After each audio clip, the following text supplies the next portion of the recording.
It's time to discuss the stories that have got us all talking today with Matthew Wright and Janet Street-Porter.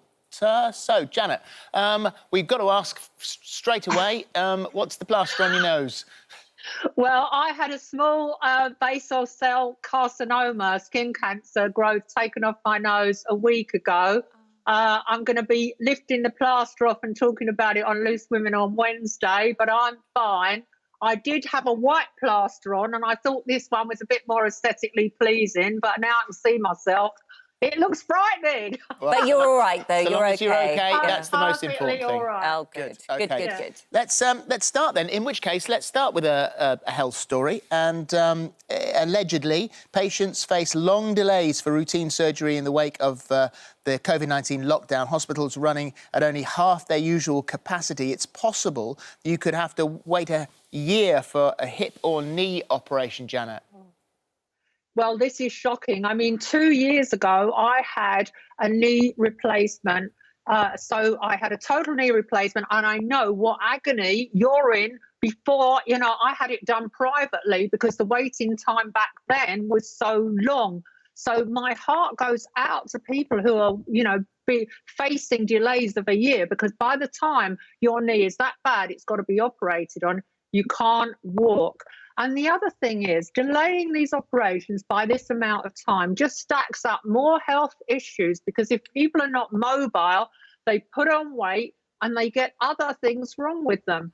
Now, I'm sure the National Health Service, is doing the best that it can. But before COVID-19, cataract operations, for example, were rationed all over the country, and in some parts of the country people were only having one eye done and then waiting months for another eye to be done. And then once again, this will impact more on the older members of the population. So, I wish that the National Health Service could find some way to either farm more of it out privately, but you can't make people wait more than a year for a hip or knee operation. And also, Matthew, Janet touched on there the fact that people are in an incredible amount of pain before they need one of these operations. And there is a worry that people will turn to painkillers and be on them for a longer time than they should be, develop an addiction to these painkillers. And once again, this starts this whole cycle there. So is that something to be concerned about?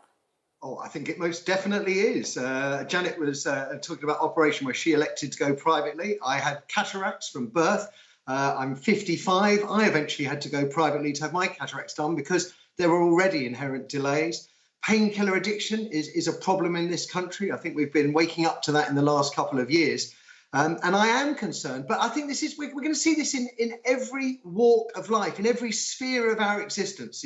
There are going to be delays, there is going to be a massive reduction in capacity, whether it be in schools, universities, and so on. But just in terms of operations, Janet was quite right when she said, we've been waiting longer than we should do for these very, very important operations. You've been debilitating pain. I look back in 2018, February 2018, the wait then was more than 8 months for an operation, 2 years before coronavirus. And do you not think... Sorry, can I just say very quickly? I know the reason the delays are longer is because of cleansing and sterilisation of the operation area and everything else. But is there no... I can hear a child. Use offspring. What I would say is that in the end, the patient must take some responsibility. So it must be up to the patients to elect to say, I am prepared to take a quantifiable risk for my operation if it means my operation will be brought forward slightly.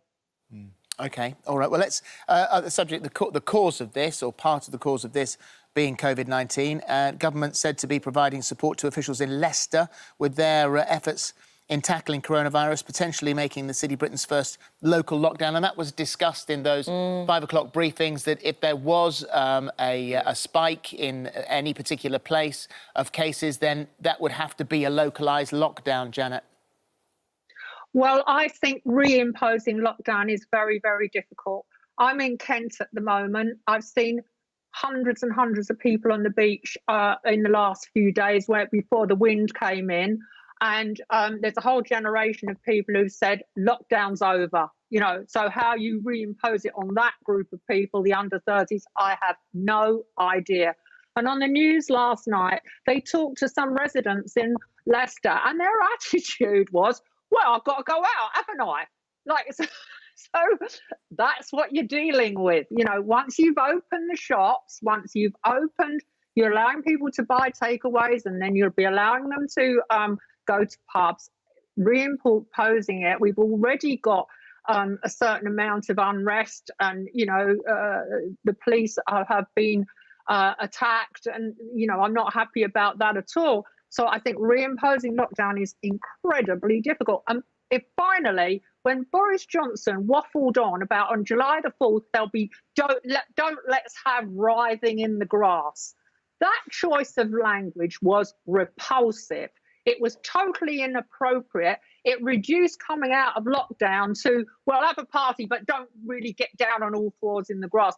We've got to get people's mindset into being calm and being considerate, you know, and most of the population are. It's just some that aren't. Matthew, what do you think? I mean, in California, it's immediately closed all of its bars in LA, and 2 weeks they were open. 2 weeks they were open. So, I mean, it has happened. Is this what we're going to see now? More of these sort of localised lockdowns? I think we are. But as Janet said, we were told about local lockdowns 3-4 weeks ago. The mayor of Leicester said at 1 o'clock this morning, he was given a whole lot of guidelines from the government, she said, of little use and of little help. He was due to have a meeting with government officials at 9 o'clock this morning, this very day, to discuss the local lockdown, because he doesn't know what he's supposed to do. And the government has cancelled that meeting. I have no idea what a local lockdown means. Will furlough be extended if we have lockdowns through into October and November? No one is being told what is going on. And I think Janet's quite right as well that people have broadly had enough. We've seen the Dominic Cummings effect. And again, the indications are the government's lost control. You can't say, right, oh, well, I've had enough now. I mean, this can be a deadly virus. So you can't just say, oh, well, I'm bored with that. If suddenly it flares up somewhere, you have to lock that down. Otherwise, we all go through this again. But Dominic Cummings used the word that he used his judgment. Well, he was right? testing his eyes. That he used his judgment. And I think that the moment he issued that phrase, that went into the public arena, people all around me, my neighbours, are all talking about how they're going to use their judgment and do selective lockdown. They've lost control. And in New Zealand, where they have no virus at all, they took a very, very hardcore approach and they've reaped the benefits. Well, someone who doesn't want to come out of lockdown is Nigella Lawson. She plans to tackle her anxiety about leaving lockdown by going on a 5-2 diet with people to limit interaction after being so comfortable in quarantine. Janet, what do you think? Are you looking forward to being sociable when you come out of quarantine? Well, I adore Nigella, and I think that's very sensible. But as you get older, you kind of impose that on yourself anyway, because the body's getting a bit clapped out.